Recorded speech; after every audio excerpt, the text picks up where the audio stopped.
안녕하세요. 저는 50대 여성입니다.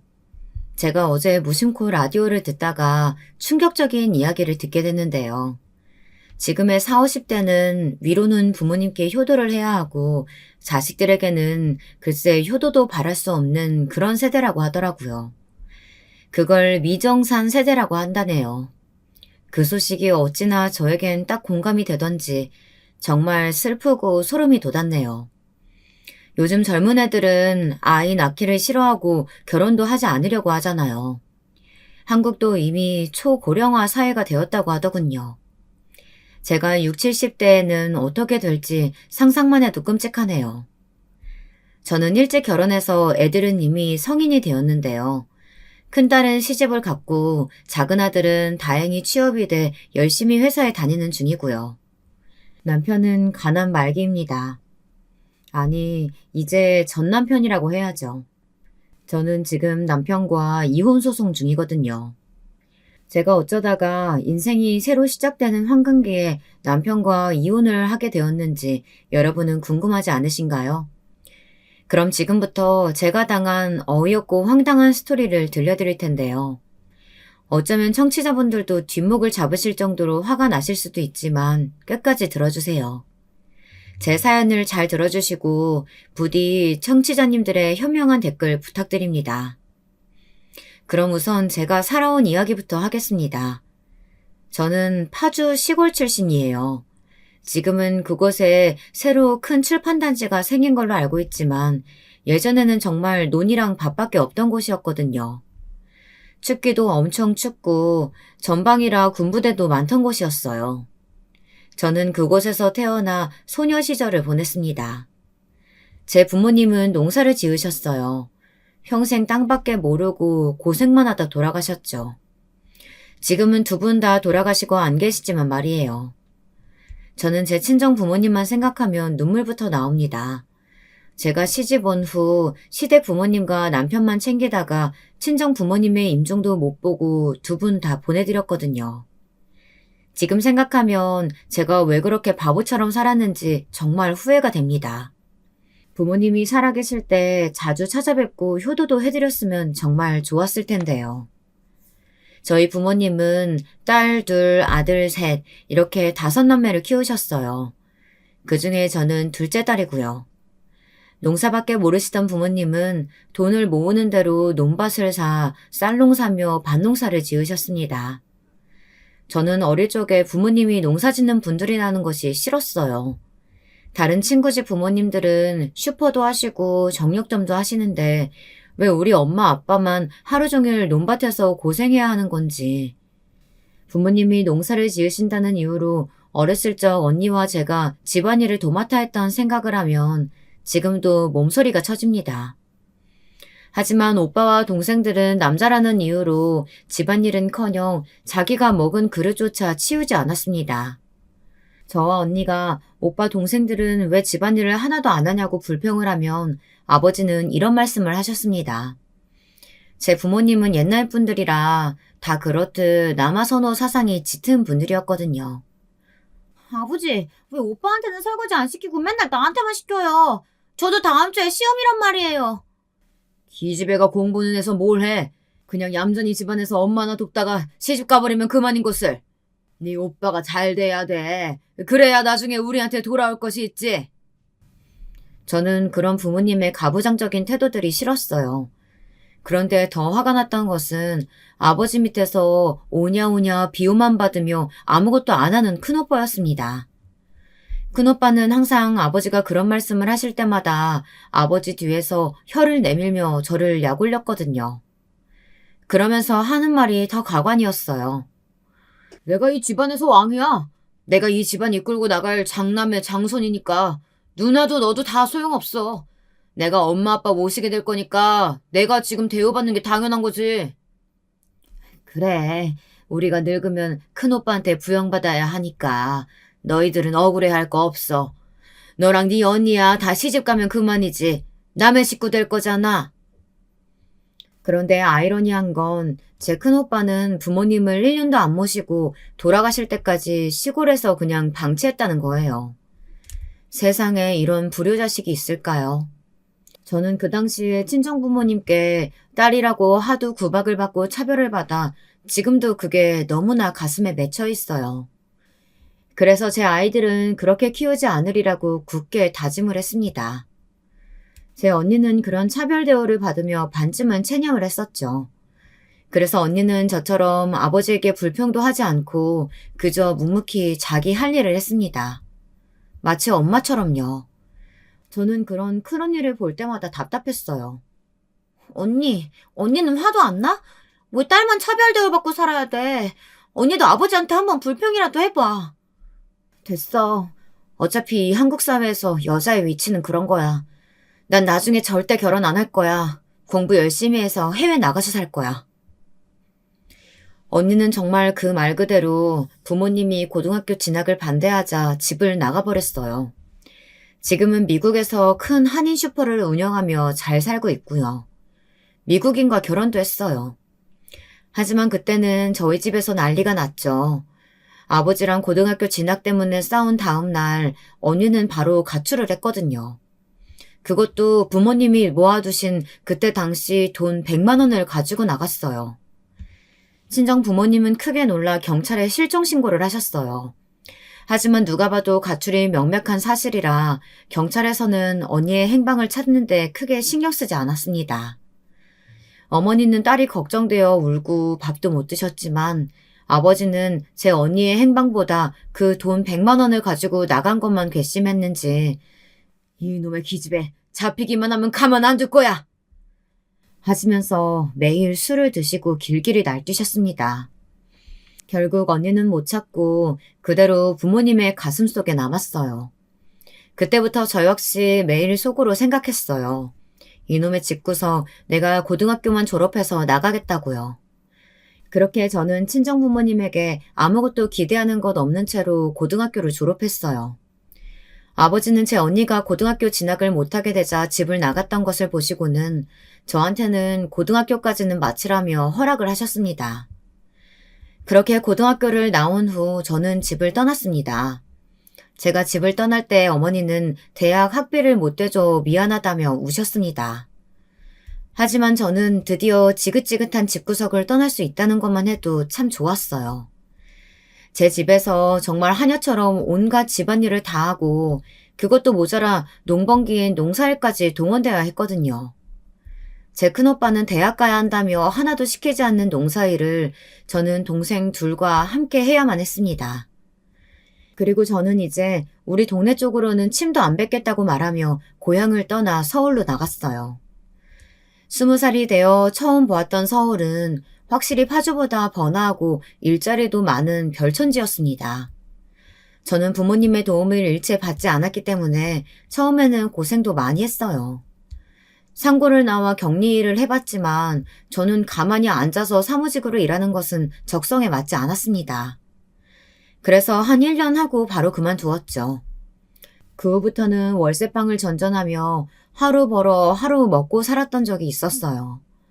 요즘에야 다들 어플을 쓰지만 옛날에는 생활정보지 벼룩시장이라는 게 있었잖아요. 저는 벼룩시장 구인 구직란을 매일 체크해서 일당이 가장 높은 곳으로 골라 일을 나갔어요. 파출부 일도 해보고 공장에서 알바도 해보고요. 제일 많이 주는 건 아무래도 노가다 일이었는데요. 여자는 거의 써주질 않더라고요. 그러다가 저는 주방 설거지와 홀서빙 일이 의외로 돈을 많이 준다는 것을 알았습니다. 그래서 저는 22살에 시어머니가 운영하시는 식당에서 일을 하게 되었습니다. 시어머니는 서울 강남에서 큰 고깃집으로 운영하고 계셨습니다. 시어머니의 식당은 처음엔 동네 작은 연탄 불고기집에서 시작되었어요. 그러다가 입소문이 나서 식당을 강남으로 옮겨 크게 확장하셨죠. 그 상태로 20년 넘게 해오시고 계십니다. 시어머니와 제가 어떻게 만나게 되었는지 궁금하시죠? 어느 비가 많이 오던 날 저는 거리를 정처 없이 걷고 있었죠. 그날은 아침부터 아무것도 못 먹은 날이었어요. 그런데 시어머니의 식당에서 풍겨오는 냄새가 장난이 아니더라고요. 저는 홀린 듯이 그 고깃집에 들어갔어요. 시어머니는 그때 마포에서 혼자서 가게를 하고 계셨어요. 손님도 거의 없었고요. 시어머니는 저에게 뭘 먹을 거냐고 무뚝뚝하게 물어보셨습니다. 저는 쭈뼛거리며 제가 돈이 없다고 그냥 너무 맛있는 냄새가 나서 들어와 본 거라며 나가려고 했습니다. 그랬더니 시어머니는 제 모습을 아래 위로 훑어보시더니 물으셨습니다. 너 나이가 몇 살이야? 미성년자는 아니지? 네, 저 22살이에요. 그래? 그럼 내가 밥 한 끼 줄 테니까 여기서 하루만 일해볼래? 내가 봐서 네 일하는 게 마음에 들면 계속 써주고 아니면 오늘 밥값이라고 쳐주고 가는 거야. 어때? 그때 저는 시어머니가 하늘에서 내려온 천사 같았습니다. 어머니는 배가 고플 것 같으니 밥을 먼저 주겠다고 하며 부엌으로 들어가 제육 1인분을 차려주셨습니다. 저는 정말 그 밥을 허겁지겁 먹었어요. 그리고 나서 그날 어머니가 시키는 대로 홀서빙이며 설거지를 했습니다. 시어머니는 제가 일하는 게 마음에 들었나 봐요. 손님에게 싹싹하게 서빙하고 시키지 않아도 척척 설거지 쌓이기 전 끝내놓은 걸 보시더니 내일부터 나와서 일을 하라는 거였습니다. 저는 너무 기뻐서 어머니에게 90도로 인사를 했습니다. 고맙습니다. 고맙습니다. 어디서 일을 많이 해본 솜씨인 것 같구나. 그래, 내일 꼭 일하러 나와야 한다. 내가 너 마음에 들면 월급도 많이 올려주마. 저는 시어머니의 가게가 마포의 연탄불 고깃집이었던 때부터 시작해 강남의 큰 정육식당으로 옮길 때까지 한 3, 4년 일을 했던 것 같아요. 그러다 시어머니의 소개로 남편을 만나게 되었죠. 시어머니는 아들 삼형제를 두었는데요. 첫째가 제 남편이었고 그 밑으로 둘째, 셋째 시동생이 각각 3살 터울이었습니다. 그때 남편은 고등학교 졸업 후 일이 없어 놀고 있다가 어머니의 식당에서 불판 및 고기 써는 담당을 하고 있었어요. 남편이 고기를 썰어주면 제가 손님상에 갖다 놓고 불판이 많이 쌓이면 남편이 나가서 닦아 채워주었습니다. 그러다 보니 시어머니는 제가 일하는 사람으로서 욕심이 났었나 봐요. 어느 날 고깃집 영업이 끝나고 제가 열심히 청소를 하고 있는데 시어머니가 가만히 다가와서 제게 넌지시 묻는 거였습니다. 예, 난 네가 마음에 들어. 그러니까 우리 큰아들하고 결혼해서 우리 고깃집 네가 이어받을래? 우리 아들도 네가 마음에 있는 것 같던데 말이야. 남편은 저보다 2살이 연하였어요. 그래서 처음엔 남편이 남자로 생각되지 않아 결혼을 안 하겠다고 했었죠. 그러나 시어머니는 집요하게 저에게 남편과 한번 사귀어보라며 강요를 하는 거였습니다. 그리고 남편도 서투르나마 저에게 꽃도 선물하고 같이 놀러나 가자며 그 당시 시아버지가 몰던 자가용까지 태워주며 저에게 마구 어필을 했습니다. 저는 결국 남편과 시어머니의 끈질긴 구애에 떠밀리듯 결혼을 선택했어요.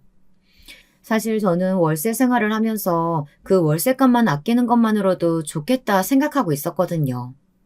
사실은 보증금도 월세도 제 고향 파주보다 배 이상 비싼 곳이었으니까요. 게다가 저는 집이 마포에 있었기 때문에 강남까지 출퇴근하려면 교통비도 많이 들었는데요. 결혼을 하면 그 모든 걸 아낄 수 있겠다는 생각이 들기도 했습니다. 그때는 뭘 깊이 생각할 여유가 없었어요. 그냥 이렇게 흘러가는 대로 살고자 생각하기도 했고요. 그렇게 어영부영 남편과 결혼을 하게 되었습니다. 저에게는 신혼이란 게 없었어요. 결혼한 지 2달이 채 되기도 전에 저는 임신한 사실을 알았습니다. 초기에는 입덧도 있고 몸도 무겁고 힘이 들었어요. 그러나 시어머니는 옛날 사람들은 임신하고도 농사 다 하고 할 일 다 했다. 이러시면서 저에게 계속 식당에서 일하라 강요하셨죠. 저는 어쩔 수 없이 계속 시어머니가 시키는 대로 하다 뱃속에서 6개월이나 키웠던 첫 애를 유산하고 말았습니다. 그때는 저도 많이 놀라고 슬펐지만 저보다 남편이 더 놀랐던 것 같아요. 남편은 시어머니에게 화를 있는 대로 냈습니다. 엄마가 우리 여보한테 계속 일하라고 하지만 않았어도 뱃속에 아기가 유산되진 않았을 거예요. 이제 이 사람 식당 일 그만 시키세요. 제가 돈 더 벌 테니까 우리 와이프는 살림만 하게 할 거예요. 아니, 내가 뭘 그렇게 많이 시켰다고? 평소 하던 대로 서빙만 시키고 설거지는 못 무거울까봐 싶어 사람을 썼구만. 애가 몸이 약하네. 그게 내 탓은 아니잖니? 사실 저도 친정에서 농사일할 때 하도 친정부모님이 일을 많이 시켰기 때문에 힘들어도 힘들다는 말을 잘 못하기도 했어요. 미련하고 곰 같은 엄마를 만나 그렇게 허망하게 첫애를 떠나보내고 말았습니다. 그 이후 저는 죄책감에 밤마다 눈물을 흘리고 가끔 꿈에 태아가 보이기도 하는 등 신경이 많이 쇠약해졌습니다. 남편은 그런 저를 걱정해 더 이상 일을 하지 말라고 한 것이었어요. 남편은 저를 시어머니에게서 보호해준 셈이었습니다. 그때는 남편에게 고맙고 사랑하는 마음이 있을 때였어요. 하지만 제가 집에서 살림만 하는 동안 남편은 저 모르게 여자를 만나고 다닌 것이었어요. 저는 그런 줄은 꿈에도 모르고 집에서 애들만 키우기 바빴죠. 유산된 지 3개월이 안 돼서 저는 우리 딸을 임신했고 남편의 바람은 아마 그때부터 시작된 것 같습니다. 남편은 점점 식당 일을 핑계로 집에 들어오는 시간이 늦어졌거든요. 아기가 없을 때에는 남편과 함께 10시쯤 퇴근했어요. 10시가 넘으면 어차피 손님은 없다고 시어머니는 10시까지 딱 영업을 했거든요. 그런데 제가 집에서 독방 육아에 힘들어하고 있을 때였습니다. 남편은 점점 친구들을 만나 조금씩 늦는다더니 그게 새벽 2, 3시가 되는 것이었어요. 술에 취해 늦게 들어와서 씻지도 않고 잠이 드니 저는 애보기도 힘든데 남편의 술 취한 뒤치다꺼리까지 해야만 했습니다. 사실 남편은 술을 너무 과하게 좋아하는 사람이었어요. 그런데 고깃집에서 일을 하며 술 마실 시간이 없으니까 그동안은 참았던 거였습니다. 그런데 제가 육아 때문에 집에만 있게 되자 남편은 남자, 여자 친구들까지 집에 데려와 3차까지 술 파티를 하는 것이었어요. 남편은 아무 관계도 아닌 그냥 술 친구라고 했지만 저는 그 꼴을 보기 싫어 그 밤중에 애를 데리고 밖에 나갔다가 남편의 친구들이 다 가고 나서 새벽 3, 4시에 들어온 적도 많았습니다. 제가 너무 마음에 안 들어하는 남편의 버릇이 또 한 가지 있었는데요. 남편은 주사가 굉장히 심했습니다. 술만 취하면 꼭 저와 강제로 관계를 하려고 했거든요. 저는 술 취한 사람은 딱 싫어하는 성격이에요. 그 이유는 친정아버지가 주사가 심하셨거든요. 그런데 남편은 꼭 저희 아버지가 술 마시고 들어오면 어머니한테 하듯이 저를 함부로 대했습니다. 제가 남편을 받아주지 않자 남편은 바람을 피우게 된 것인지도 모르겠어요. 꼭 술에만 취하면 강제로 부부 관계를 원했고 저는 그것을 칼같이 거절했습니다. 그러다 딱 한 번 남편이 술 취한 채가 아닌 기분이 좋을 정도로 마시고 들어왔을 때 둘째 아들이 생긴 거였습니다. 그 후부터 저는 남편과 각방을 썼습니다. 저는 애들만 데리고 안방에서 자고 남편은 혼자 컴퓨터방에서 잤습니다. 각방에는 다 이유가 있었어요. 남편은 다음날 일찍 고기를 사러 마장동 육류시장에 가야 했거든요. 그리고 술 마시고 들어온 남편은 온 안방이 울려대도록 코를 골았어요. 그럼 그 소리에 애들이 깨서 울었거든요. 그러면 저는 남편에게 짜증을 낼 수밖에 없었습니다. 제발 그놈의 술 좀 안 마실 수 없어? 당신 때문에 애들 다 깨서 울잖아. 그러니까 어쩌란 말이야. 아이 짜증나게. 내가 나가서 잔다. 나한테 술 마시지 말라는 거 나보고 죽으라는 거야 이 옆에 내야. 참나. 저는 절대 이해가 안 되는 게 술을 많이 마시는 인간이었어요. 숙취로 머리도 아프고 토하기도 하고 먹으면 개가 되는 술을 뭐가 좋다고 마셔내는 걸까요? 그냥 잠이 안 와서 한두 잔 마시는 거면 말리지는 않아요. 그런데 꼭 정신을 잃을 정도로 마셔대고 취해서 들어오니까 그게 싫다는 겁니다. 제가 남편에게 잔소리를 하면 남편은 꼭 제게 막말을 하며 다른 방에 가서 잤습니다. 그 후로부터 전 남편에게 기대하는 게 없어졌어요. 그저 애들만 보고 이혼하지 않고 이 남자와 살고 있었습니다. 그러던 어느 날 시어머니에게 전화가 왔습니다. 그때 저는 아들을 아직 어려 수유를 하느라 밤에 잠을 못 잤거든요. 그리고 항상 낮에 자고 있었어요. 그 단잠을 깨우시는 것이 바로 시어머니의 호출이었어요. 새아가냐? 오늘 단체 손님 와서 네가 서빙일 좀 해줘야 할 것 같은데 오늘 나와가지고 서빙 좀 해라. 한 2-3시간 바쁠 때만 나와서 하는 거니까 애들은 가게 옆에 방 있잖니? 거기다가 재워두고 일 좀 해. 어머니 정말 죄송한데요. 저희 아들 아직 모유수유 중이에요. 조금만 전 안 물리면 저 몸살 나요. 그리고 낯선 데 가면 저희 애들 예민해서 잠 못 자요. 다른 사람 구해보시면 안 될까요? 아니 얘가? 너 이 시애미가 정중하게 부탁하는데 생각도 안 해보고 거절하는 거냐? 어디서 가면 시애미한테 말 대꾸 하는 거야? 얼른 나오지 못해? 시어머니는 그전까지는 저한테 막말을 하거나 힘들게 하신 적은 없었는데 저는 처음으로 시어머니가 제게 화를 내신 걸 보고 너무 놀랐습니다. 그리고 당연히 짜증도 났죠. 남편도 저를 못살게 구는데 시어머니까지 저러시니 너무 힘이 들었어요. 제 처지가 우울하기도 했고요. 하지만 결국 저는 억지로 애들을 유모차에 싣고 시어머니가 시키는 대로 서빙을 하러 식당으로 나갈 수밖에 없었어요. 왜 그랬냐고요? 시어머니가 저희 친정에 전화를 걸어 친정엄마에게 막말을 퍼부으셨다는 것이었습니다. 아니 사부인, 도대체 딸 교육을 어떻게 시킨 거예요? 대개 딸이 시애미가 뭘 시켰는데 글쎄 애들 어리다는 핑계로 대고 일을 돕지도 않는 거예요. 이게 말이나 된다고 생각하세요? 도대체 가정교육을 어떻게 시켰길래 애가 이렇게 말을 안 듣는 거냐고요? 아이고 사부인 죄송합니다. 걔가 몸이 좀 힘들어서 그러는가 본데 제가 전화해서 단단히 교육시켜 놓겠습니다. 여러분 이런 시어머니 보셨나요? 말끝마다 친정에서 배운 게 없네. 친정 부모가 가르친 게 없어서 개념이 없네. 이렇게 말하는 못된 시어머니는 드라마에서나 나오는 줄 알았거든요. 그런데 바로 제 시어머니가 그런 사람일 줄은 전 꿈에도 몰랐어요. 당연히 우리 친정엄마는 저한테 전화해 결혼한 지 얼마 되지도 않았는데 시어머니 말을 들어야 한다며 저를 혼내셨고요. 저는 울며 겨자 먹기로 시어머니 말씀에 따를 수밖에 없었습니다. 어머니가 시어머니가 아닌 사장님이었을 때는 그래도 저한테 잘해주셨어요. 비록 좀 말은 툭툭 던지고 무뚝뚝하셨지만 마음만은 따뜻한 사장님이셨어요. 그런데 시어머니가 되자마자 막장 드라마의 못된 캐릭터가 되어버리는 이 사실, 여러분들은 이해가 가시나요? 처음 시어머니의 본성을 본 날 저는 정말 소름이 끼쳤어요. 기본적으로 가족이 되면 좀 더 잘해줘야죠. 이건 알바 쓰기 아까우니까 저를 공짜로 부려먹겠다고 하는 거랑 뭐가 다르겠어요. 시어머니가 점점 저를 막대하자 저는 남편과의 결혼 생활 자체에 회의감이 들었습니다. 그런데 이건 시작에 불과한 것이었어요. 저는 앞으로 더 최악인 날이 닥쳐올 줄 꿈에도 몰랐습니다. 제가 깜빡 잊고 시동생에 대한 이야기를 안 했는데요. 제 시동생들은 제가 결혼해서 애 둘을 낳았을 때 둘 다 총각이었어요.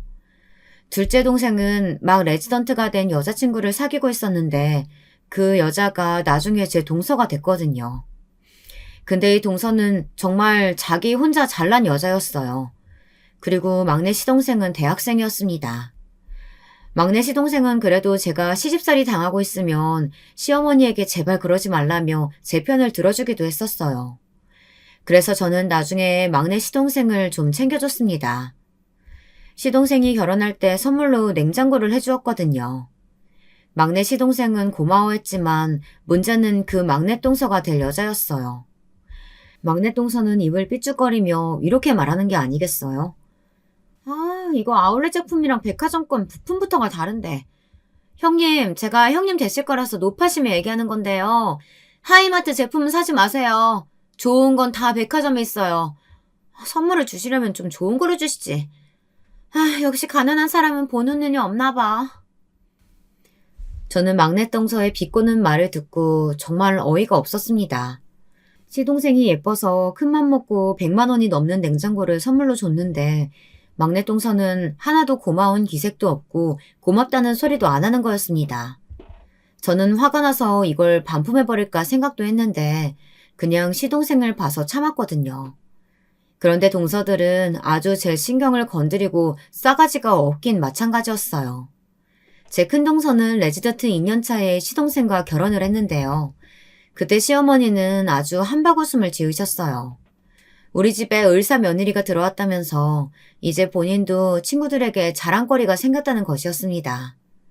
그러면서 저에게 이런 말씀을 하셨습니다. 네가 형님이긴 해도 쟤보다는 덜 배웠을 거 아니냐. 그러니까 동서라고 깔보지 말고 옳은 말 하면 경청해야 한다. 알았니? 너는 고등학교밖에 못 나왔잖니. 그러니까 동서가 얼마나 너보다 똑똑하겠어. 어머니, 그게 무슨 말씀이세요? 집안일이나 고깃집 일 외에는 제가 동서한테 얘기할 게 뭐가 있다고요. 그리고 제가 서열상 위잖아요. 그러나 시어머니는 제 말은 들은 척도 안 하고 새로 들어온 의사 며느리에게만 친한 척하며 옆에서 이것저것 챙겨주는 것이었어요. 동서는 시어머니와 제 이야기를 듣더니 의미심장한 미소를 지으며 당장 저를 얕잡아보는 말투로 말했습니다. 아, 형님은 고등학교만 나왔구나? 수준 떨어져서. 어머니 걱정 마세요. 저 형님이랑 별로 말 섞을 시간도 없을 것 같고요. 그럴 수준이 못 되는 사람이랑 저 친하게 지낼 생각 없어요. 그래. 얘는 우리 식당 서빙만 하려고 들어왔던 애니까 넌 신경 쓸 거 없다. 너는 의사니까 우리 아들 잘 좀 부탁한다. 저는 지금도 시어머니보다 큰 동서가 더 얄밉고 싫습니다. 이렇게 인성에 문제 있는 여자가 의사가 되면 안 되는 거 아닌가요? 의사면 뭐 하겠어요. 인간성이 이렇게 더러운데 말입니다. 하지만 저의 시어머니는 티나게 동서들을 저와 차별 대우하셨어요. 그것도 치사하게 시어머니에게 주는 용돈의 크기로 판단하는 것이었습니다. 의사 동서야 물론 돈을 잘 버니까 시어머니에게 용돈 100만 원씩 팍팍 드릴 수 있겠죠. 그리고 막내 동서 역시 친정이 잘 살았거든요. 시어머니가 자랑처럼 말씀하신 적이 있었는데요. 막내 동서 부모님이 강남에 10층짜리 건물 한 채 있는 건물주라는 것이었습니다. 시어머니도 막내 동서에게 그 말을 듣자마자 태도가 싹 바뀌셨어요. 무슨 말만 하면 우리 막내 며느리 하면서 막내 동서만 챙기는 거였습니다. 그에 비하면 저의 친정은 심하게 차이나는 게 맞았어요. 제 부모님은 돈도 많이 못 버시는 농사꾼이었으니 말입니다. 시어머니는 둘째 동서가 들어오자 저와 비교하며 저를 더 못살게 구셨어요. 그러다 막내 동서가 들어오니 완전히 막내 동서만 이뻐라 하시는 거였습니다. 처음에는 저를 꼬드겨서 남편과 결혼하면 지금 운영하는 식당을 물려주실 것처럼 말씀하셨던 시어머니가 이제는 돈에 눈이 멀어 저를 찬밥처럼 내치시니 저는 억울한 마음이 들었어요. 그래서 어느 날 시어머니에게 서운하다고 따지려고 한 적도 있었습니다. 우리 애들이 학교에 들어간 후 저는 시어머니의 식당에서 일을 하기가 싫어 집 주변에 있는 작은 분식점에서 3-4시간 정도 하는 아르바이트를 구했습니다. 그랬더니 그 사실을 알게 된 시어머니가 난리가 난 거였어요. 뻔하게 시어머니가 식당을 운영하고 있는데 그 일을 도와줄 생각은 안 하고 다른 데서 돈 벌려고 한다고 말이죠. 그래서 저는 시어머니께 직접적으로 말을 하기로 마음먹었습니다. 어머니 생각 좀 해보세요. 제가 어머니 식당에서 일을 하면 월급이 나오나요? 저한테 가족이라는 이유로 돈 안 주시잖아요. 저 남편이 버는 돈만 가지고는 살림하기 힘들어요. 애들 다 학교 갔고 학원비 필요한 나이들이잖아요. 그런데 어머니는 저한테 하루 종일 일만 하라고 하고 월급 안 챙겨주시잖아요. 뭐야? 너는 어떻게 하나만 내고 둘은 몰라? 이게 다 나중에 너한테 식당 넘기려고 하는 거잖아. 그런데 그새를 못 참고 너는 딴짓이나 하려고 하니? 내가 뭘 믿고 너한테 식당을 맡기겠니? 그러게. 당신이 여기 나와서 일이라도 하면 나중에 내가 이 고깃집 물려받으면 나도 좋고 당신도 일할 데 있어서 좋고. 근데 왜 안 하려고 하는데? 어차피 내가 사장 될 거고 당신은 사장 부인 되는 거 아니야. 저와 어머니의 옆에서 고기를 썰고 있던 남편이 저를 힐끗 쳐다보더니 시어머니의 편을 드는 것이었습니다. 하지만 저는 그 두 사람의 속내가 다 뻔히 읽히는 것이 어쩌겠어요. 못된 남편, 그리고 그 못된 남편의 편인 시어머니를 더 이상 믿을 수가 없었습니다. 저는 다신 공짜로 일을 하고 싶은 생각이 없었어요.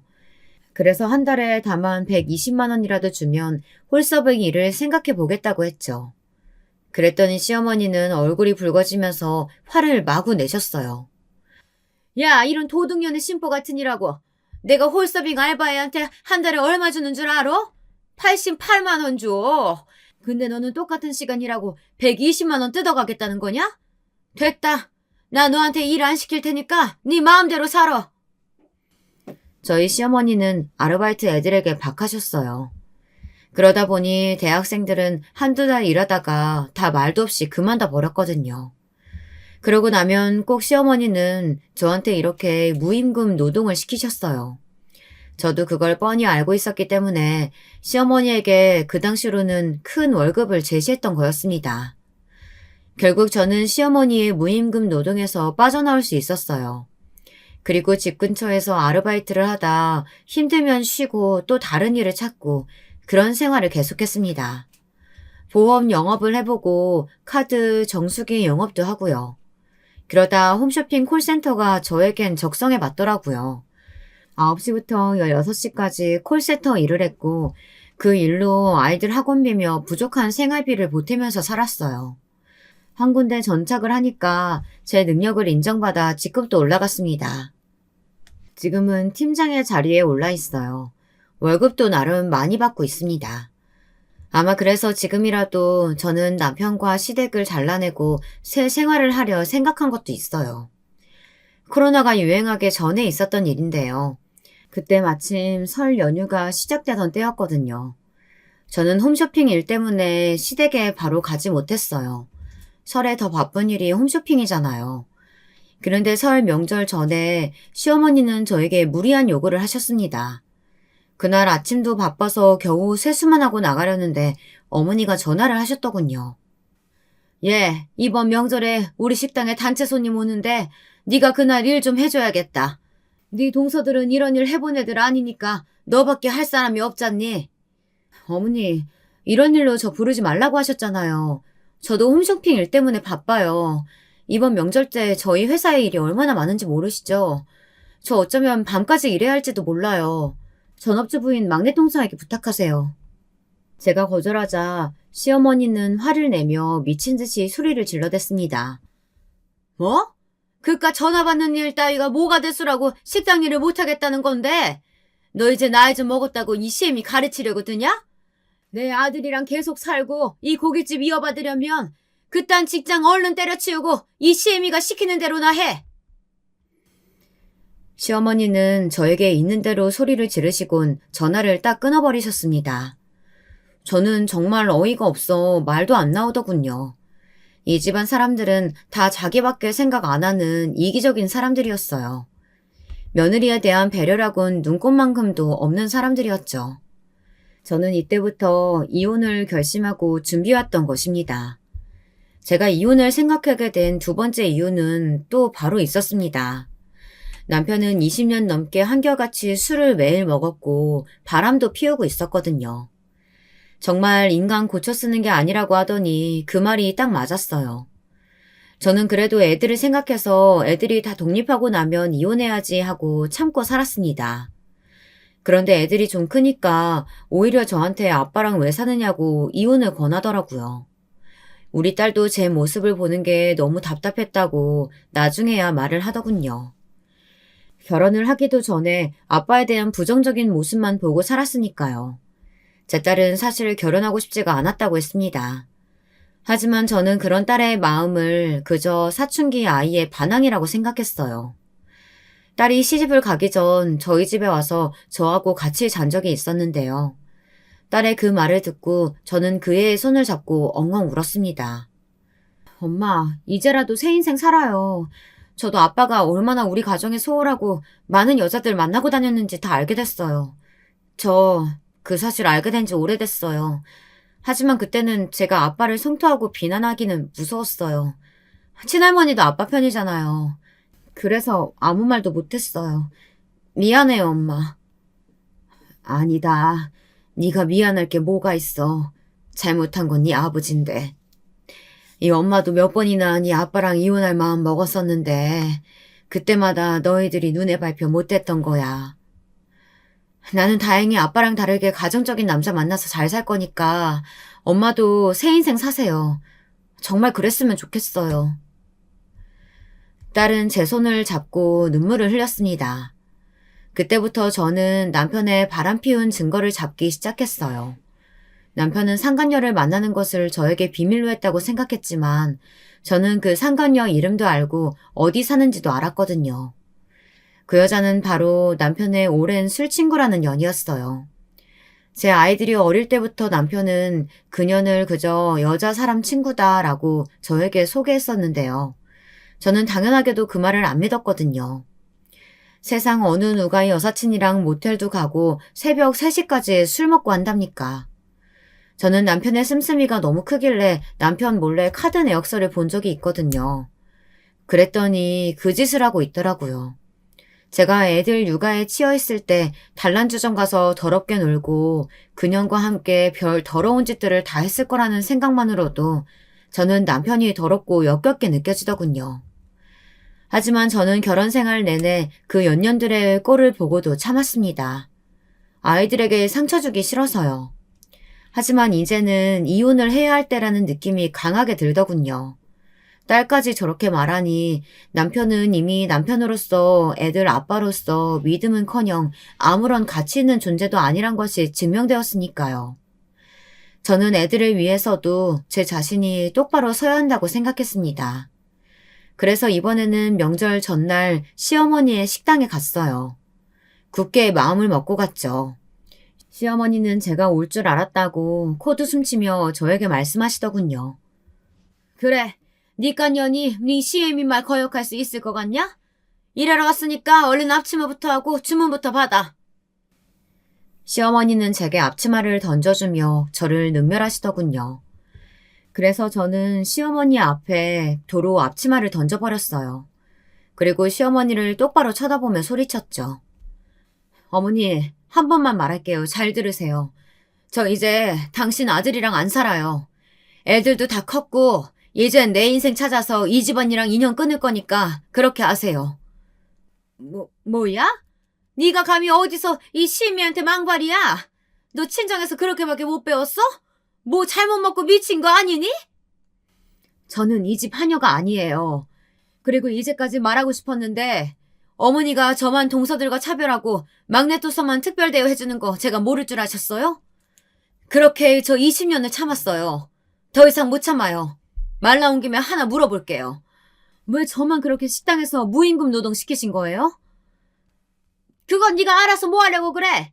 이 싸가지 없는 년아. 그래, 내가 너한테만 일 시킨 건 사실이다. 왜 그랬는지 아니?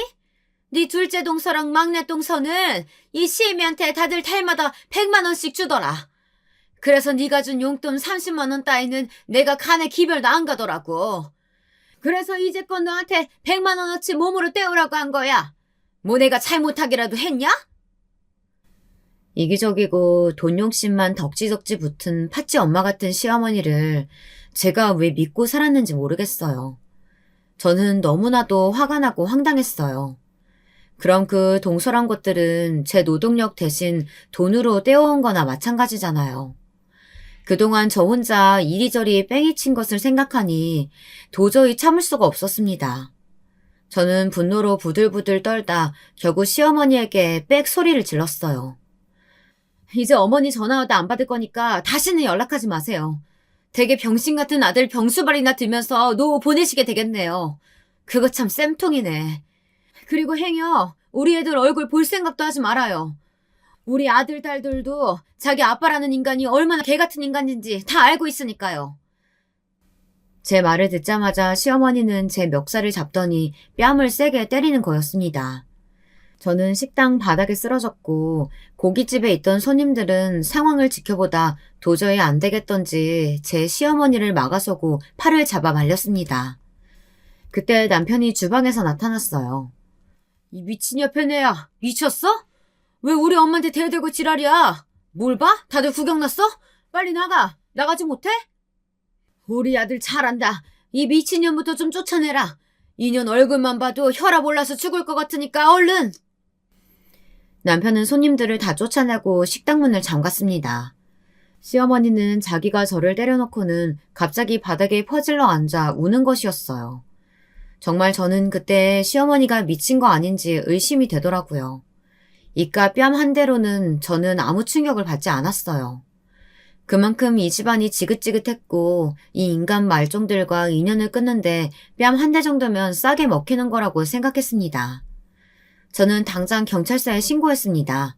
곧 경찰들이 달려왔고 저는 제 뺨을 맞은 것과 협박받은 내용들을 경찰서에 가서 진술했어요. 사태의 심각성을 처음부터 본 식당 밖의 손님들도 몇 명 나서 증인이 되어주었습니다. 저는 떨리는 손으로 고발장을 썼어요. 그것은 이제 이 시댁의 악마들과 인연을 끊을 수 있다는 생각에서였어요. 경찰들은 시어머니를 현행범으로 잠시 구류에 처한다고 했습니다. 저는 집에 와서 남편의 여행 가방을 찾아 옷 등 간단한 짐만 싸 밖에 내놓았습니다. 남편은 그날 새벽에도 술을 먹고 집에 들어오려다가 제가 현관 비번을 바꿔버린 것을 알았어요. 남편은 술에 취한 채 고래고래 소리를 질렀습니다. 너 지금 복수하는 거야? 내가 너 말고 딴 여자 좀 만났다고 나한테 이러는 거야? 아니면 내가 죽을 뻔 걸리니까 이제 와서 내 수발 들기 싫어서 이러는 거냐? 하지만 저는 아무 말도 하지 않았습니다. 이 인간을 집에 들였다가는 제가 위험에 처할지도 모르겠다는 두려움에서였어요. 남편이 한번 술에 취해서 눈이 돌면 무슨 짓을 할지 몰랐습니다. 고기 써는 일을 하는 남편은 아주 칼을 잘 다루거든요. 저는 문 뒤에서 남편에게 소리쳤습니다. 동네 시끄러우니까 문 앞에 둔 가방 가지고 얼른 니네 집으로 가. 시어머니랑 아주 잘 먹고 잘 살면 되겠네. 너랑 죽고 못 살다던 그년 집에 가도 되고. 우린 이제 끝이야. 그러니까 이 집에 다시는 오지 마. 나 다시는 찾지도 말고. 애들이 다 독립해서 집을 떠난 후에 남편의 이름이었던 아파트를 처분했고 저는 따로 집을 얻어 살려고 계속 전세 생활을 전전했거든요. 그래서 생각보다 남편과 나눌 재산 같은 건 없었어요. 그래서 저는 일단 그 사람을 내쫓고 이혼 소송을 생각해보고자 했던 거죠. 남편은 혀짧은 소리로 계속 협박을 하다가 작전을 바꾸기로 했는지 문을 탕탕 두드리며 저한테 싹싹 빌더군요. 상간녀를 정리하고 올 테니 자기가 죽을 때까지 함께 하자고요. 그런데 제가 미쳤습니까? 가난 말기이면서도 술을 끊지도 못하고 여전히 계집질에 문란한 생활을 하는 그 사람을 뭘 믿고 제가 병수발을 들겠어요. 남편은 사실 50세가 되기도 전에 간성 혼수로 몇 번 병원 신세를 졌었어요. 30년을 술을 먹었으니 간이 어떻게 버텨내겠습니까? 처음엔 간 경화로 입원을 했었는데 그 사람은 이까짓 건 괜찮다고 하면서 여전히 술을 계속 마셨어요. 저는 잔소리를 하다 안 되니 그냥 포기를 해버렸던 거고요. 그러다 동네 병원에서 초음파를 보다 대학병원에 가보라면서 소견서를 써주더군요. 그래서 서울대학교 병원에 갔죠. 거기서 남편은 이제 6개월밖에 못 산다고 이미 수술을 할 수 없을 만큼 전체 장기에 전이가 됐다고 하더군요. 저는 일단 시어머니에게 알리고 간이식을 받아보라고 했었습니다. 하지만 남편은 늙으신 시어머니가 걱정된다면서 알리지 말라고 저에게 통 사정을 하더군요. 그런데 이번에 그런 일이 터졌던 겁니다. 나중에 시어머니는 남편이 간암에 걸렸다는 것을 알게 되자 충격이 커서 기절을 하셨습니다. 그래서 시어머니의 식당은 장기 휴업에 들어가고 말았습니다.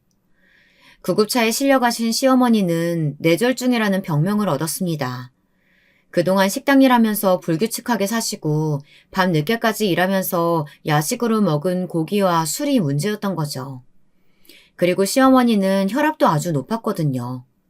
남편은 이런 일이 일어난 게 모두 저 때문이라며 책임을 지라고 저에게 소리를 지르며 삿대질을 하더군요.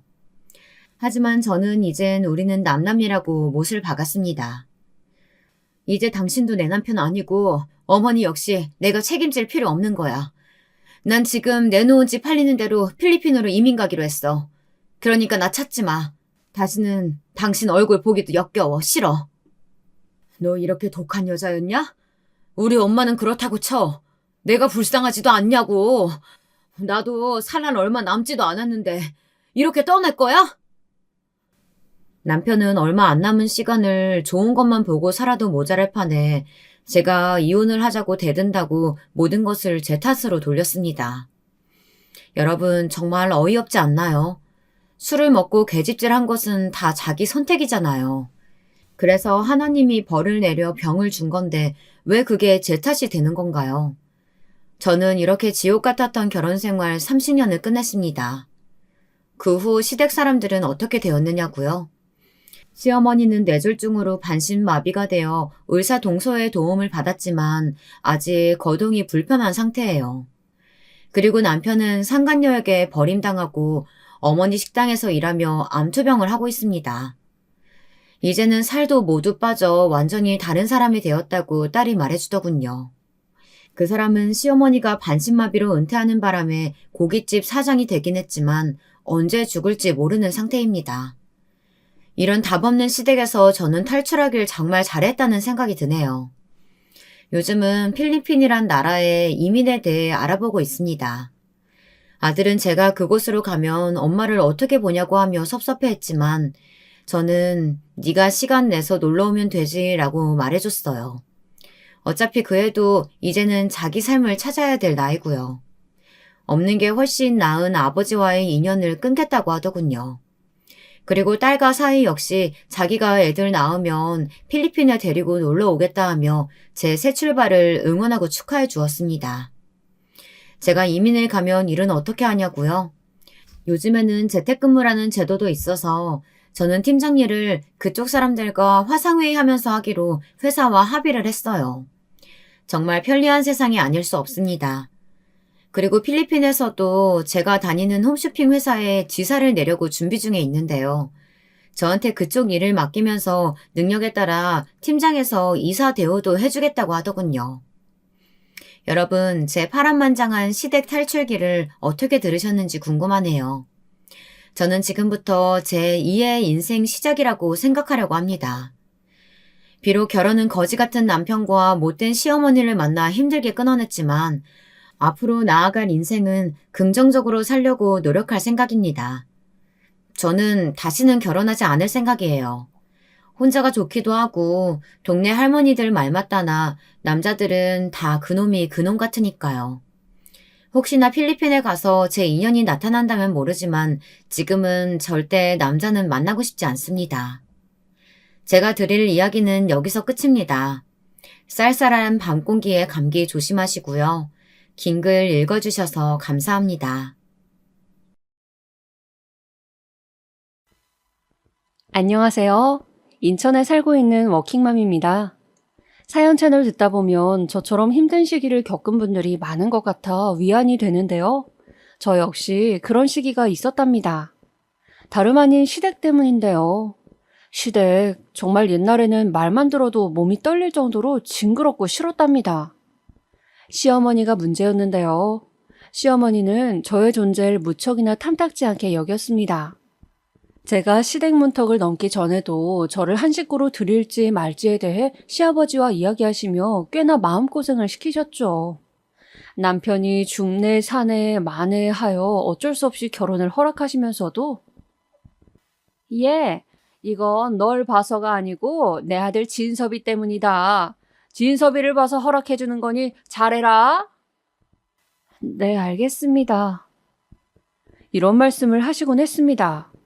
그때야 호랑이보다 무서운 시어머니였으니 찍소리 못하고 고개를 끄덕거렸지만 남편은 그저 좋다며 눈치 없이 콧노래를 흥얼거렸습니다. 이제 됐어. 우리 결혼할 수 있게 됐다고. 자기야, 나 꼭 꿈꾸는 것 같아. 이거 꿈 아니지? 아니, 근데 나 결혼하고 시댁살이 당하고 그러는 거 아니겠지? 정말 자기 말대로 결혼하면 시댁 따로 우리 따로 사는 거 맞지? 아, 그럼 당연하지. 우리 엄마가 처음에만 저렇게 며느리 기 잡는다고 일부러 센 척 하시는 거야. 결혼하면 잘 대해주실걸? 그 당시 사랑이라는 것 앞에 저는 판단력이 잠시 흐렸던 것 같습니다. 결혼 직전부터 절 반대하시는 시부모님이었지만 결혼하고 한 식구가 되면 며느리 대접을 받을 수 있을 거라고 생각했으니까요. 허나 시부모님, 특히 시어머니는 며느리 대접은커녕 사람 대접도 안 해주실 때가 많았습니다. 마치 저를 지능이 모자란 사람 대하듯 그렇게 여기실 때가 많았죠. 당시 시부모님은 저희 집에서 1시간 정도 떨어진 거리에 살고 계셨는데요. 그쪽이 거의 시골 마을이라 논밭이 펼쳐져 있고 시부모님은 그곳에서 논일, 밭일 하시며 지내고 계셨어요. 그런데 제가 갈 때마다 일을 시키시던 시어머니는 무슨 실수만 하면 사람을 잡아먹을 듯 구셨습니다. 야, 너는 내가 몇 번을 말했는데도 또 실수를 하는 게야. 장독대를 그리 닦으면 어떡해? 아, 어머님, 저는 알려주신 대로 했는데. 그러니 내가 너보고 모자르다고 하는 거다. 이 모자른 건 걔도 너보단 낫겠다. 하나를 알려주면 익히는 걸 뭘 어렵다고. 죄송해요, 어머님. 제가 어머님 앞이라 긴장도 되고 하는 일들이 처음이라. 아유, 됐다. 변명은 무슨. 가서 밥이나 안 쳐라. 다음부터 널 시키나 봐라, 내가. 며느리를 걔보다 못하다며 혀를 끌끌 차시는 시어머니. 여기서 끝나면 다행이었죠. 어떤 날은 명절이랍시고 선물을 바리바리 싸들고 갔더니 표정이 초입부터 구겨주시는 겁니다. 심지어 선물은 포장도 뜯지 않은 채 구석에 치워두시고요. 결국엔 제가 조심스레 물을 수밖에 없었어요. 저 어머님, 좋아하시는 것들이라 해서 사왔는데 마음에 안 드세요? 그러니까 엄마, 저번에 이 화장품 갖고 싶다 했잖아요. 그래서 샀는데 별로야? 너는 씀씀이도 참 해프다. 이걸 설마 제값 주고 다 사온 게야? 아이고, 벌써부터 이래서야 원. 네? 아마도 뒷말은 여러분들께서 더 잘하시리라 생각됩니다. 자기 아들이 벌어온 돈 함부로 썼다는 거였죠. 얼마나 서럽던지. 나름대로 시부모님에게 잘 보이고 싶어 한 행동이었는데 그렇게 말씀하시니 저도 할 말이 없더라고요. 그 후로부턴 시댁에 그런 노력들을 애써 하지 않았습니다. 무엇을 해도 욕을 먹을 바에야 아무 행동도 하지 않는 게 나았으니까요. 하지만 그러던 어느 날 심장이 쿵 떨어지는 일이 생기고 말았는데요. 시어머니께서 눈물바람으로 전화가 오신 겁니다. 그러시며 하시는 말이 네 아버지가 지금 밭일하다 쓰러져 병원인데 의사 말로는 중풍이 온 것 같다더구나. 나 어쩌면 좋으니 진서봐. 급히 남편과 함께 병원으로 달려가니 시아버지는 말도 못하시는 상태였고 저희도 잘 알아보지 못하셨습니다. 한눈에 봐도 상태가 위급해 보였죠. 남편도 이런 일을 처음 겪은 터라 어떻게 해야 할지 모르고 발만 동동 굴렀어요. 게다가 시어머니께서 홀로 중풍 환자인 아버님을 간호하셔야 하는 상황이었는데 그게 만만치 않을 것 같다는 생각도 들었습니다. 정말 저 양반 젊었을 땐 온 사방으로 바람펴 나 지질이 고생시키더니 이제는 중풍이 웬 말이라니. 아이고. 시어머니는 사람 많은 병실에서 그렇게 곡소리를 내며 엉엉 우셨습니다. 사실 저 역시 주변 어르신들이 중풍으로 고생하다 돌아가신 적이 있었기에 환자도 주변 사람들도 얼마나 힘든 일인가는 알고 있었어요. 집안에 아픈 사람이 한 명 있으면 환자뿐 아니라 간호하는 사람에게도 힘듦이 전염되기 마련이니까요. 집안 분위기 어두워지는 건 말할 것도 없고요. 거기다 가정의 생계까지 책임져야 하는 시어머니 입장으로선 더욱 부담스러운 일이 아닐 수 없었습니다. 역시나 저희가 종종 찾아뵐 때마다 시어머니는 어째 점점 더 늙어가시는 듯 했어요. 눈가에 주름이 많아지고 기력도 없어지시는 것 같았죠. 엄마 괜찮아? 아버지 병원에 맡길까? 이런 시어머니를 지켜보다 걱정이 된 남편이 그리 물으면 그저 고개를 저으며 나랑 살부비고 살던 양반인데 내가 책임져야지. 괜히 병원에 보냈다 하늘 가면 나를 얼마나 원망할꼬. 하며 힘없이 말씀하시곤 했어요. 그러면서도 가끔은 누워 계신 채 말도 못하시고 그저 벽만 쳐다보는 시아버지를 보며 한탄을 하기도 했어요. 당신 나를 얼마나 고생시킬 거예요? 나 지금 관절이 쑤시고 안 아픈 데가 없어요. 당신 똥오줌 받아내는 것도 이젠 한계라고요. 그런 시어머니가 안쓰럽게 여겨지지 않았다면 거짓말이에요. 저에게 하던 잔소리 횟수마저 없어지고 그저 사람이 시들시들 기력을 잃어가는데 무슨 방도라도 찾아드리면 좋겠다만 그럴 수도 없었습니다. 남편은 남편대로 그저 자기 엄마 원하는 대로 냅두자고 하고요. 그 시기 사실상 남편은 자기 부모님 일은 신경도 못 쓸 만큼 바쁘긴 했습니다. 회사를 나와 친한 동료와 함께 사업을 시작했는데 그게 많은 투자를 받고 시작하는 사업이라 절대 실패해선 안 된다고 하더라고요. 저야 사업에 대해 아는 바가 없다지만 옆에서 봐도 그 압박이 만만치 않게 큰 것 같이 보였습니다. 남편은 잠도 제대로 못 자고 끙끙 앓았으니까요. 허나 그런 와중에 좋은 일과 나쁜 일 두 가지 일이 동시에 생기고 말았는데요. 먼저 좋은 일은 제 뱃속에 아이가 들어선 것이었습니다. 남편과 아이를 계획하긴 했지만 생각보다 빨리 들어선 터라 당황스럽기도 하고 제 안에 생명이 들어섰다는 사실이 신기하기도 놀랍기도 했습니다. 아이가 생기자 남편도 너무나 기뻐했고 친정 부모님께서도 각별히 몸조심하라며 안부 전화를 넣어주셨죠. 특히 임신 초기에는 애가 떨어질 수도 있으니까 조심해야 한다. 알았지? 알겠어요, 엄마. 저희 친정엄마께선 한번 유산의 아픔을 겪어보신 분이라 제게 특별히 더 몸을 조심할 것을 강조하셨습니다. 허나 집안에 이런 경사가 생긴 지 얼마 되지 않아 너무나 예기치 못한 소식을 듣고 말았어요. 네? 아빠가요? 알겠습니다. 지금 갈게요. 여보, 왜 그래? 그게... 바로 시아버지의 부고 소식이었죠. 장례식 날의 분위기는 그야말로 새카만 먹구름처럼 어두웠습니다. 시어머니는 제대로 일어나시지도 못하며 땅을 치고 우셨고 시골 어르신들 역시 시아버지의 죽음을 안타깝게 여기셨어요. 젊은 사람이 같다면서 한순간에 남편 잃고 홀로 된 시어머니의 처지를 안쓰러워하셨습니다. 그런 시어머니를 장례식 내내 보필한 건 며느리인 저였어요. 다른 자식들도 있긴 했지만 시부모님과 젊었을 적부터 사이가 좋지 않아 인연 끊은 자식들도 덜어 있었고 어쩐지 다들 시어머니의 아픔엔 무관심해 보였어요.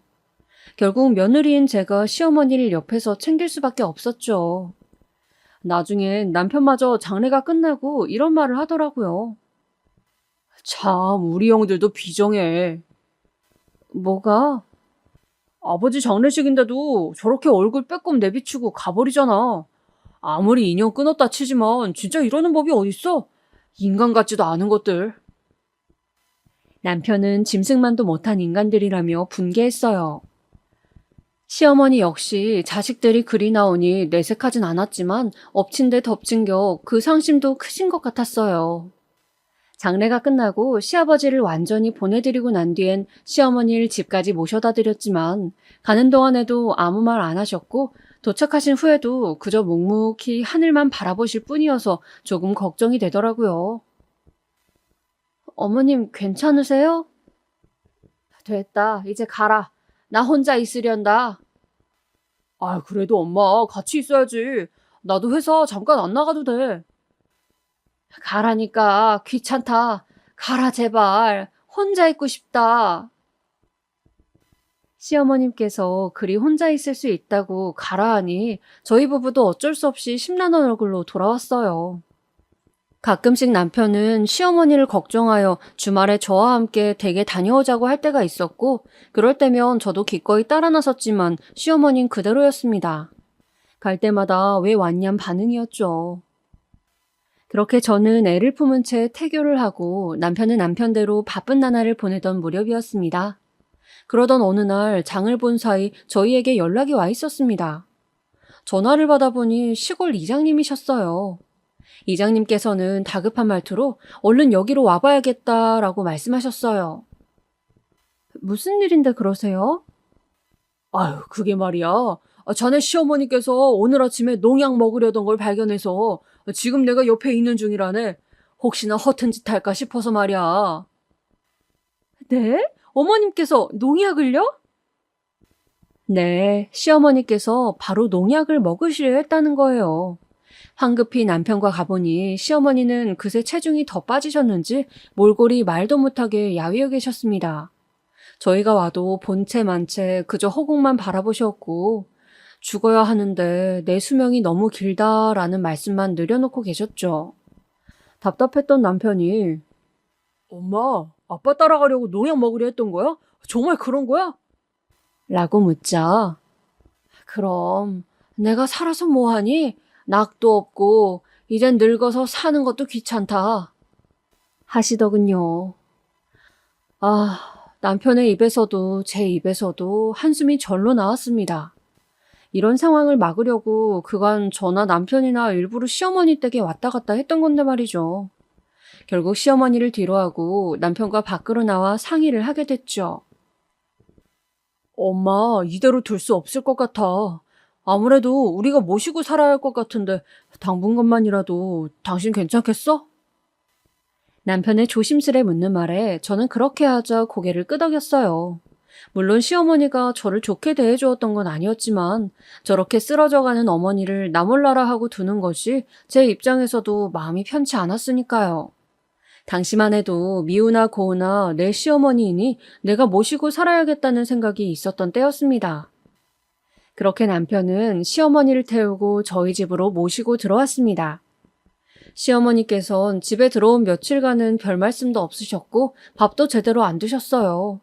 그냥 한숨 쉬며 시아버지 사진만 보고 있더라고요. 그러더니 말씀을 트시게 된 건 제가 남편 올 때를 맞춰 밥상을 차렸을 때였어요. 예, 반찬 좀 더 많이 만들려무나. 네? 더 만들라고 그걸 누구 코에 붙인다는 거니? 아, 네 어머님 알겠습니다. 그땐 말없던 시어머니께서 입을 여셨다는 것만으로도 좋았어요. 그래서 좋아라 열심히 반찬을 만들고 차곡차곡 냉장고 안에 넣어두며 콧노래를 흥얼거렸죠. 시어머니께서 하시면 활력이 돋을 만한 것들을 알아보기도 했는데 마침 저희 집 앞 공원에서 무료로 요가를 알려주는 프로그램이 있더라고요. 연령대도 시어머니와 비슷한 분들이 많아 친구 사귀기도 좋겠다 싶었죠.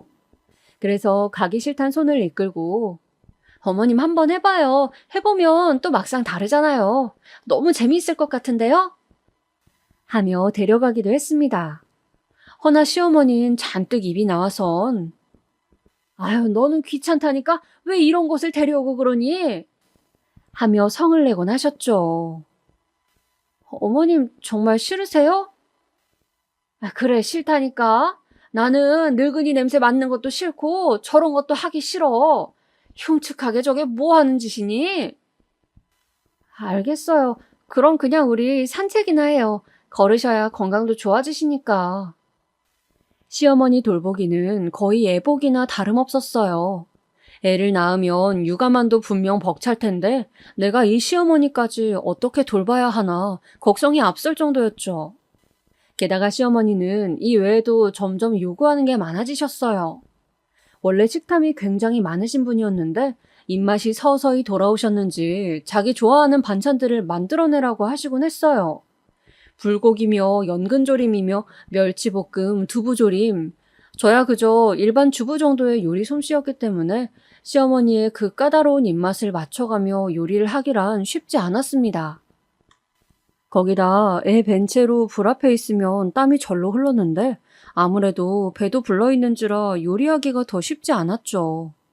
근데도 시어머니는 얘 왜 이렇게 늦냐? 아니 무슨 조림 하나 만드는데 시간이 이리 걸려. 10분이면 뚝딱 해치우는걸.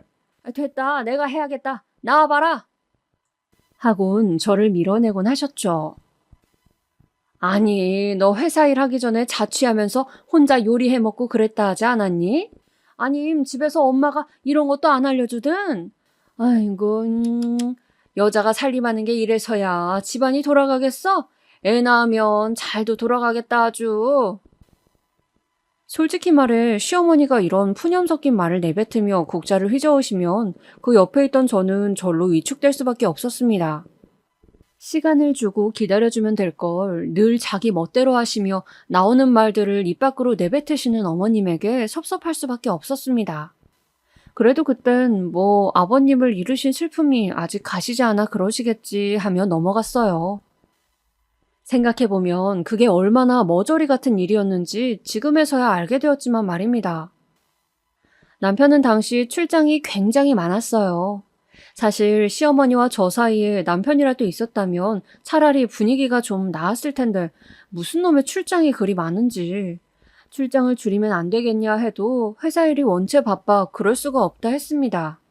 그러면서 남편은 이제 우리 애도 태어나는데 내가 더 열심히 해야지 라고 말하곤 했어요. 사실 그 말도 맞긴 맞았어요.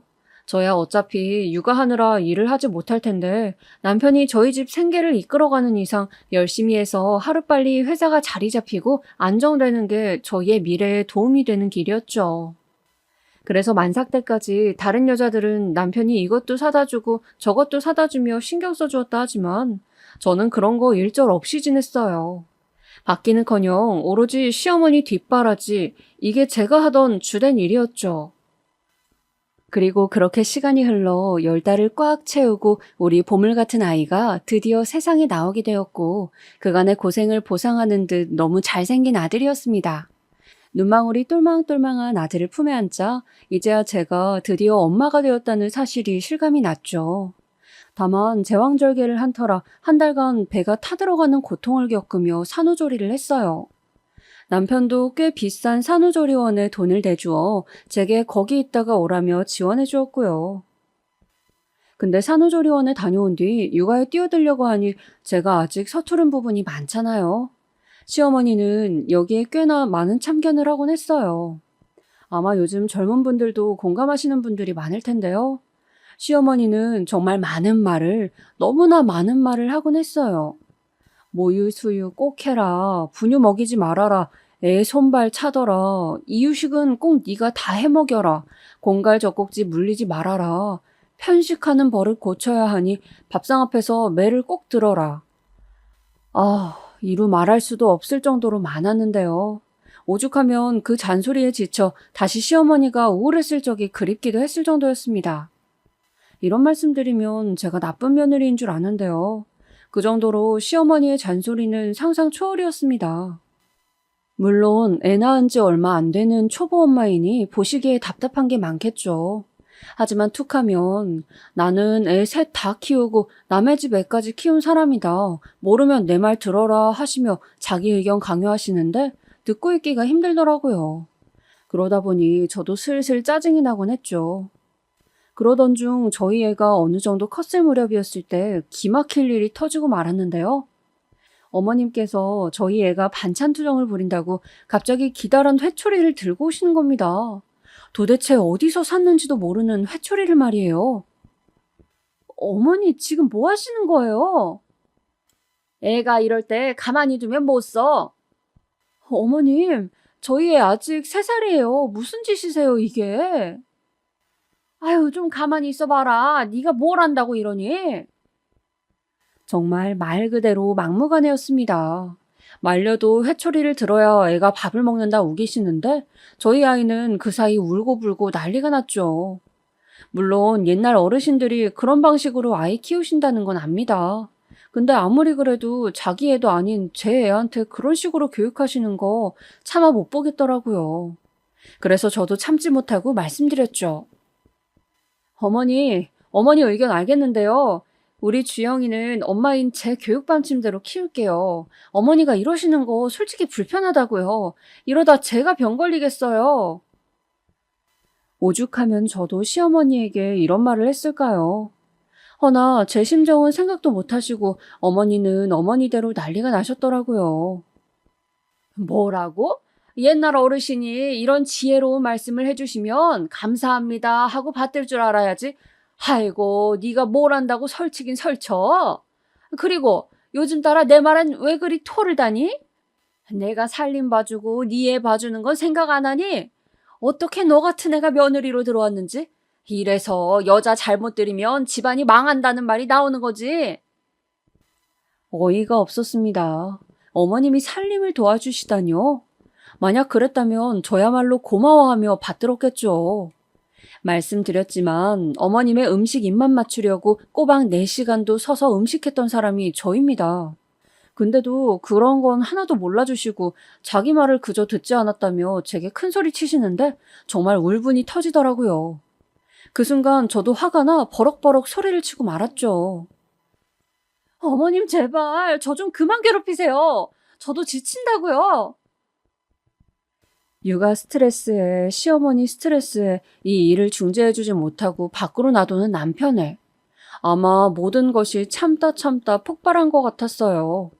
저도 모르게 눈물이 나와 울고 있으니 아이는 저에게 다가와 손을 잡아주려 하는데 그걸 보자니 마음이 또 서글퍼지더라고요. 하지만 시어머니는 엉엉 울고 있는 저를 보더니 아이고 지랄났다 지랄났어. 울 일도 세고 셌어. 하며 한껏 비꼬시고 나가버리시더군요.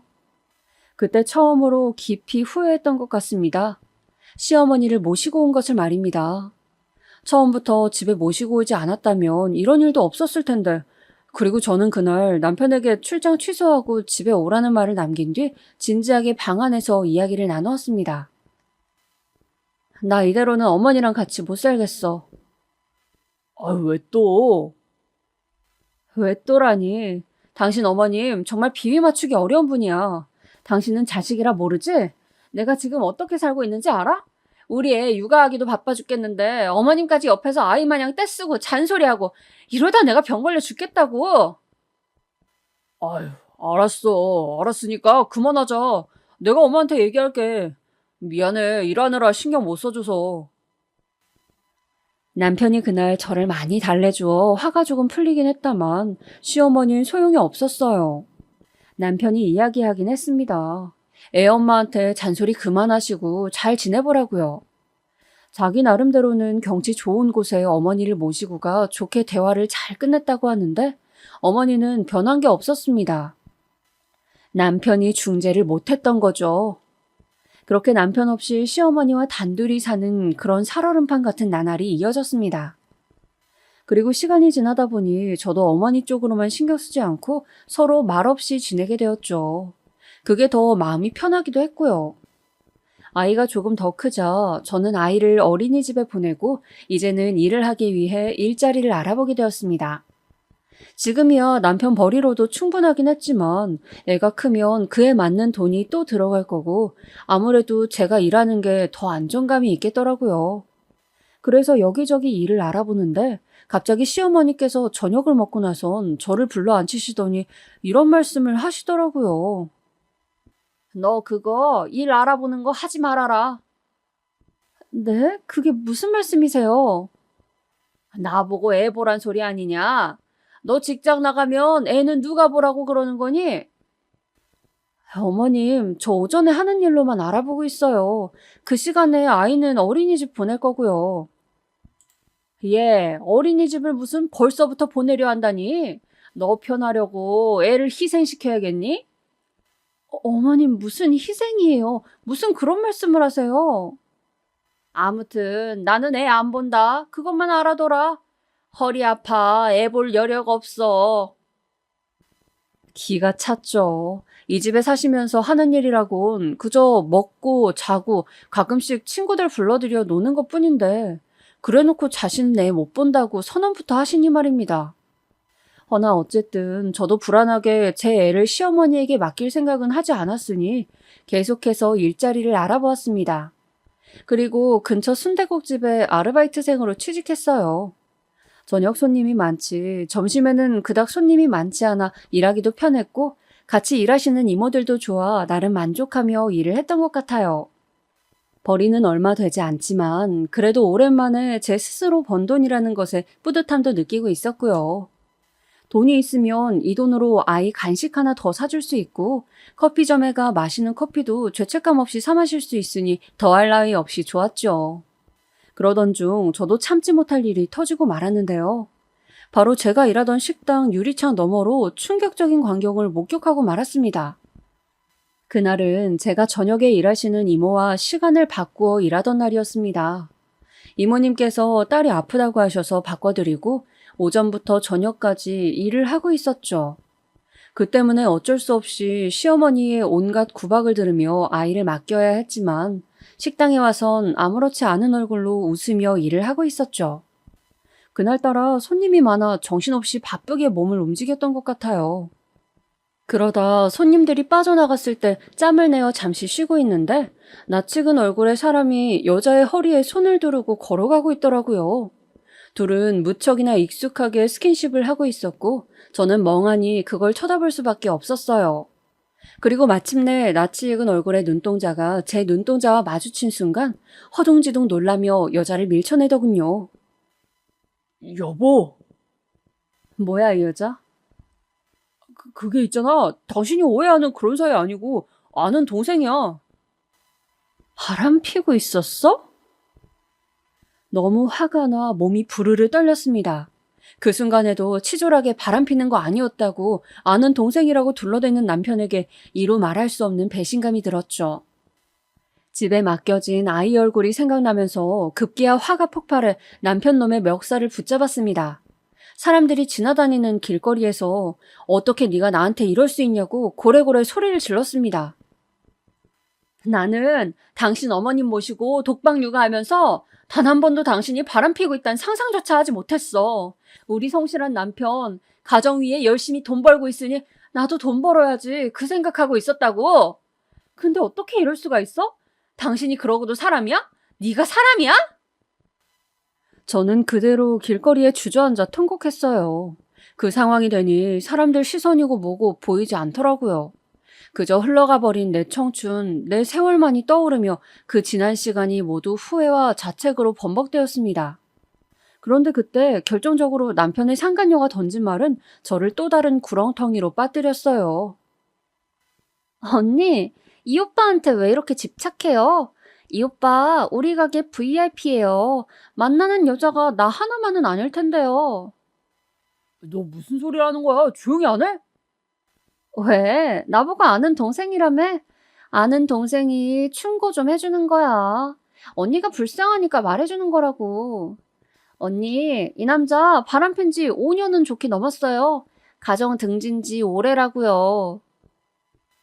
남편이 아는 동생이라 하자 거기에 열받았는지 상간녀는 폭로전을 펼쳤고 그 목소리는 그대로 제 귀에 꽂혀 들어왔어요. 그리고 저는 그 즉시 남편의 뺨을 날려버렸고요. 너 같은 자식을 내가 남편으로 생각하고 둔 게 한이다. 이혼해. 남편은 몇 날 며칠 저를 붙잡고 설득하려 했습니다. 바람핀 남자들 걸리면 용서 비는 그 특유의 수법 있잖아요. 이젠 절대 안 피겠다. 우리 애라도 생각해달라. 뭐 그런 것들 말이에요.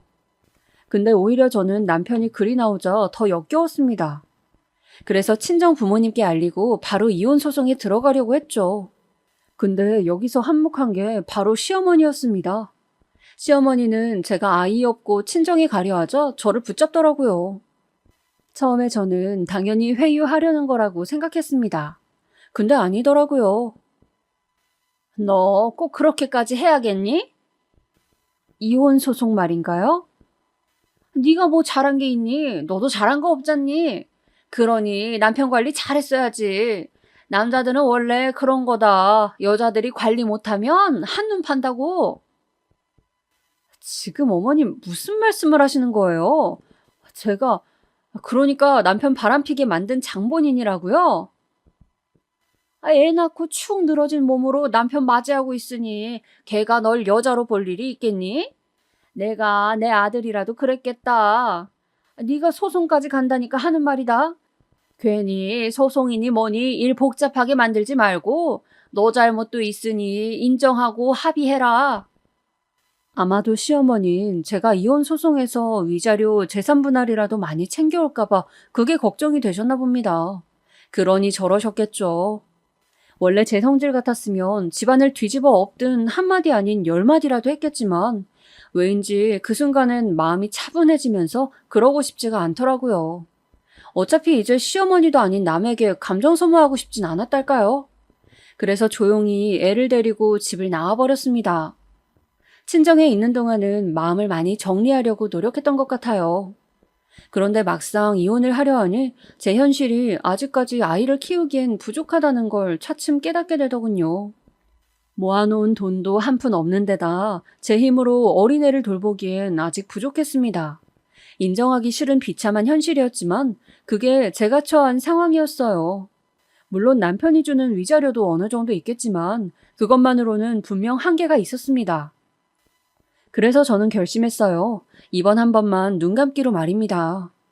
남편의 부정을 눈 감는 대신 이를 바득바득 깔아서 제 힘으로 일어서 보기로 결심했죠. 그리고 친정엄마께서 이를 알아들으시곤 저에게 조금의 지원금을 내주셨습니다. 그때 엄마가 하신 말씀이 제게 큰 위로이자 살아갈 힘이 되었고요. 지혜야 많이 힘들지. 근데 살아보니까 말이다. 사람이 살다 보면 큰일도 겪고 하는 거란다. 지금에야 큰일처럼 느껴지겠지만 나중에 먼지처럼 아무 일도 아닐 수 있는 거고. 엄마는 그렇게 생각해. 우리 지혜가 지금 겪는 일, 지금은 버티기도 견디기도 힘든 일처럼 느껴지겠지만 사실은 그저 사는 과정 중 하나일 뿐이야. 너는 잘 이겨낼 수 있어. 무엇보다 너는 주영이 엄마잖아. 엄마는 뭐든 할 수 있어. 엄마는 우리 딸 믿어. 이 돈 크진 않지만 배우고 싶은 거 있으면 배우고 해보고 싶은 거 있으면 해봐. 엄마의 믿는다는 말 한마디. 그 한마디가 전 그토록 듣고 싶었나 봅니다. 그 순간 엄마의 품에 안겨 아이처럼 오열하고 말았으니까요. 그 뒤 힘을 내어 제가 할 수 있는 일들을 알아보기 위해 이것저것 찾아보다 미용 일을 시작하게 되었습니다. 친하던 언니가 미용실을 하고 있었는데 이쪽으로 소질이 있는 것 같으니 한번 해보라고 하더라고요. 당시 지푸라기라도 잡고 싶은 심정이었기 때문에 저는 더 망설일 것도 없었어요. 미용 일을 열심히 배웠고 언니네 미용실에서 일하면서 고객들도 확보해 나갔죠. 그리고 하다 보니 이 일이 저랑 정말로 적성에 맞는다는 걸 알게 되었어요. 집에서 시어머니와 말씨름만 하고 있으니 몰랐는데 제가 사람 만나는 것도 좋아하고 고객 머리 만져주는 손재주도 꽤 있더라고요. 저의 단골 고객들이 생겨나가자 같이 일하는 언니도 제가 도움이 된다며 무척 기뻐했습니다. 물론 제가 밖에서 나가 일을 하니 아이 돌봐주는 사람이 없었지만 그건 남편이 알아서 해결해 주더라고요. 시어머니는 돈지랄이라며 못마땅해 했지만 저로서는 한시가 급했으니 애를 돌봐주는 아주머니에게 때론 과일까지 챙겨드리며 잘해드렸어요. 그리곤 밖에 나가 열심히 일을 했습니다. 언젠가 제 미용실을 여는 게 목표였기 때문에 미용일로 번 돈은 꼭 필요한 비용 아니면 절대 쓰지 않고 한 푼 한 푼 모두 저축해두었어요. 그렇게 3년이 지나자 이 고난에도 끝이 다가왔습니다. 저는 드디어 꿈에 그리던 미용실을 열 수 있게 되었죠. 시어머니는 일을 두고 무슨 미용실이냐? 참 오기도 하겠다. 괜히 돈 나가는 짓거리만 하고 앉아있네. 망하면 네가 다 책임져라. 하면서 재를 뿌렸지만 신경도 쓰지 않고 일에 집중했어요. 개업 후 제일 중요하게 생각했던 건 홍보 마케팅인데요. 공짜로 머리를 해드리고 온라인에 홍보글을 올리는 마케팅을 해가며 손님들을 끌어모으기도 했고 지인을 데려오면 할인해주는 이벤트를 열기도 했습니다. 그리고 다른 미용실 영업시간보다 1시간 더 늦게까지 열어 밤 손님도 확보해 나갔죠. 그러자 손님들은 어느새 저희 가게들로 몰려들기 시작했고 저도 슬슬 마음의 준비를 할 수 있게 되었습니다. 네, 이제는 제 오래된 계획을 이행해 나갈 때가 온 거였죠. 그런데 어느 날 이 상황을 지켜보던 시어머니는 한마디 하더군요. 예, 너 그거 미용실인가 뭔가 나도 한번 가련다. 친구 끌고 가도 되지? 명색이 며느리인데 머리 잘해야 한다. 저는 그에 웃으며 대답했습니다. 그럼요, 꼭 오시라고요. 친구분까지 잘해드리겠다면서 말이죠. 시어머니는 제가 미용실을 차렸을 때부터 무슨 나이든 여자가 미용실을 차리냐며 어차피 안 올 거란 식으로 부정적인 말들을 하곤 했습니다. 근데 미용실이 잘 되는 것 같자 자기도 숟가락을 얹고 싶은 모양이더라고요. 시어머니의 그런 변한 태도를 보니 속으로 고소하기도 하고 통쾌하기도 했습니다. 드디어 시어머니가 오시는 날 저는 일부러 가게를 정리할 때쯤 전화를 했습니다. 예, 우리 머리 잘해줘라. 이쁘게 해줘야 돼. 특히 내 머리는 예민한 거 알지? 그럼요. 앉으세요, 어머니. 저는 잠시 시어머니의 머리를 먼저 빗으며 거울 너머 얼굴을 한번 바라봤습니다. 사람의 성격이 얼굴에 드러난 건지 시어머니는 한껏 심술궂은 인상을 하며 조용히 눈을 감고 계시더군요. 그 얼굴을 보고 있자니 제가 지금까지 들은 수발이 생각나 가슴 한편이 꽉 조여왔습니다. 남편이 바람난 걸 용서하겠다 하고 다시 집에 들어왔을 때도 시어머니는 이런 말씀을 하셨거든요. 그러니까 내가 말했지. 어차피 질싸움 하지 말라고. 이렇게 고개 숙이고 기어들어올 거면서 무슨 그런 유난을 부렸던 거야? 네가 뭘 할 줄 안다고. 앞으로 네 서방 잘 받들고 살아라. 참 지독한 말이었습니다. 얼마나 지독한지 그때 그 말을 했던 상황과 말, 시어머니의 표정까지 모두 기억이 나니까요. 그런데 시어머니는 눈을 감은 채 그런 말을 하더군요. 너 이 미용실 수입 있잖니? 이거 꽤 상당할 것 같은데 허튼 데 쓸 생각하지 말고 나한테 맡겨둬라. 내가 잘 관리해 줄 테니까. 괜찮아요, 어머님. 너 나 못 믿니? 젊은 네가 돈 관리하는 것보단 내가 하는 게 이자도 붙고 좋아. 우리 애랑도 상의 끝났으니까 그리 하라. 상의요? 남편과 상의를 하셨다고요? 그럴 리가 없을 텐데요. 웃기더군요. 그때쯤 저는 이미 남편과는 언제 갈라설지 계획까지 다 세웠을 때였고 흥신소를 통해 남편이 바람핀 증거까지 수집한 이후였습니다. 그걸 모르고 시어머니는 저런 소리를 해대고 있었죠. 게다가 이런 말까지 하더군요. 너 이 미용실 내 아들 아니면 잘 될 수 있었겠니? 막말로 우리 아들이 돈 써서 애돌보미 아줌마 해주니까 네가 일도 배우고 할 수 있었던 거 아니야. 그럼 고마운 줄 알아야지. 너 내가 내일 통장 만들 테니까 버는 수입 꼬박꼬박 입금해라. 알겠어? 저는 그 순간 바리깡을 들었어요. 어머님 얘긴 나중에 하고요. 머리 정리부터 해드릴게요. 그래, 똑바로 해라. 시어머니의 말이 끝나자마자 저는 바리깡으로 시어머니 머리 한가운데를 확 밀어버렸습니다. 아주 시원하게 말이죠. 그 후 시어머니와 친구분의 비명이 요동쳤고 그 자리에 있던 전 태연하게 머리 다 되었다며 가운을 벗겨드렸어요. 너 지금 미쳤니? 내 머리를 어떻게 한 거야? 시어머니는 이러고도 네가 무사할 줄 아냐며 미용실이 떠나가라 소리를 지르더군요. 거기다 남편까지 불러 모두 미용실에 모이게 했습니다. 남편은 너무했다며 제게 뭐라 한 소리 했지만 저는 거기에 대고 조용히 말했습니다. 이혼하자고요. 뭐? 이혼? 그래, 이혼. 소송 갈 거야. 그리고 당신 엄마 데리고 이제 나가줘. 너 이 뻔뻔한 계집애 같으니라고? 우리 아들 등골 빨아먹으며 차린 미용실 잘 되니까 이제 내쫓겠다? 너 미쳤니? 뻔뻔한 건 아줌마죠. 바람핀 아들내미 두둔하는 것도 모자라 하나뿐인 며느리 가정부 노릇 시키고 그만치 구박하셨으면 충분하지 않으셨어요? 제 입에서 더 험악한 소리 나오기 전에 이제 나가시라고요, 아줌마. 시어머니는 기가 차 말도 내뱉지 못했어요. 그렇게 저는 남편과 이혼하게 되었고 위자료에 양육권까지 얻은 후 지금은 아이와 잘 살고 있습니다. 물론 워킹맘으로 사는 게 가끔은 힘들기도 하지만 지옥 같던 결혼 시절을 생각하면 일할 수 있는 지금이 제겐 너무나 행복한 시기입니다. 지루하셨을 제 이야기 여기까지 들어주셔서 너무 감사드리고요. 여러분들께서도 본인의 삶 자유롭게 선택하시고 마음껏 행복하셨으면 합니다. 그럼 이만 글을 줄일게요.